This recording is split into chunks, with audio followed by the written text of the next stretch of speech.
Hey there everybody, Mike Tizzano at Fairway Independent Mortgage, NMLS 1015837. Coming today with a different topic, and that is to kind of teach you guys what's the difference between down payment, closing costs, and prepaid. So if you're in the process of buying a house, you've probably heard those three terms, or if you're interested in buying a house, you're going to hear those three terms and you're probably going to wonder what they mean. So everybody understands, not everybody, but most people understand what a down payment is. So for example, if you're purchasing a $200,000 house and putting $10,000 down, you have a $190,000 loan amount. But what that doesn't necessarily mean is that $10,000 is all you're going to have to come to the table with. It could, and I'll get to that in a minute. You also have what are called closing costs, and what makes up your closing costs are lender fees, and broken out in the lender fees are things like processing and underwriting. I'm going to skip these two for a second.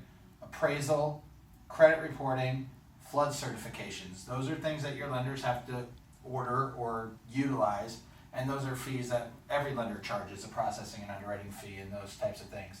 Some lenders will wrap these all into one, except the appraisal. Okay. There's also origination fees, and those aren't always charged by everybody. For example, I don't ever charge an origination fee to my borrower, but a lot of times there's a lot of lenders out there that will charge 1% or a percentage of the loan amount for an origination fee. There's also a fee called discount fees. Again, something I don't typically see with my clients is a discount fee, but that's usually meaning something like you want to buy down the rate. So you want to get a lower interest rate than what's readily available. You have the option to pay a discount fee and buy it down. So that's there as well. And then down here I said upfront MI, upfront mortgage insurance. So if you're putting less than 20% down, you're going to have mortgage insurance on your loan. If you have an FHA loan, they have both an upfront fee and a monthly fee. The upfront fee is actually wrapped back into your loan amount, so you don't have to pay that upfront, even though they call it an upfront fee.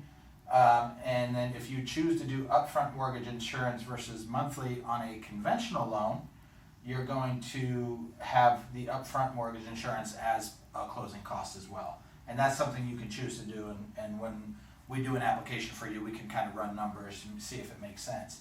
And then on top of that, you're going to have title fees, which anytime you purchase a home, there's going to be a title and escrow company, and they have their own sets of fees. And what they do is they search the ownership history of the property and make sure that the seller actually has the right to sell you the property, which is actually a pretty important thing.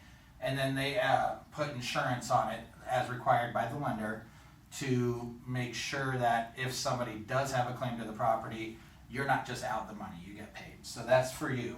And then there's government fees such as recording as well. And then there's prepaids. And what happens is a lot of people say, oh, what are the closing costs? And they give you an amount. They're wrapping closing costs and prepaids together, but they're two totally separate things. So prepaids are your first year of homeowner's insurance. Homeowner's insurance when you purchase a home is paid annually. So you'll pay your first year right at closing, and then every month your lender, the bank that you're making your payment to, will set aside a small portion of that for paying it when it comes due again next year. Same thing with property taxes. So depending on what time of year you're buying, if your property taxes are going to come in due, they'll pay them. Otherwise, they'll collect enough property taxes up front to pay it when it comes due.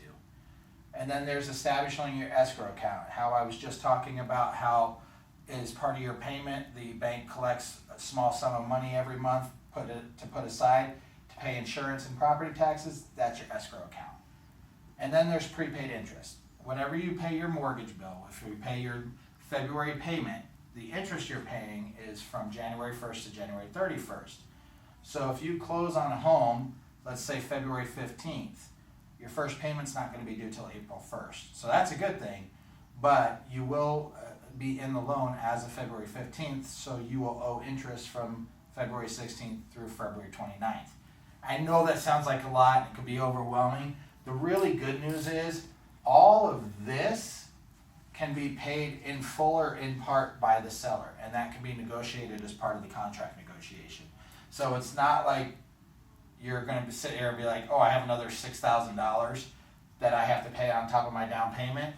what I'm seeing a lot of lately is sellers are willing to contribute to this for you guys, so it's not all out of your pocket up front. So I just wanted to kind of bring you that information and, you know, explain the difference between closing costs, prepaids, and a down payment.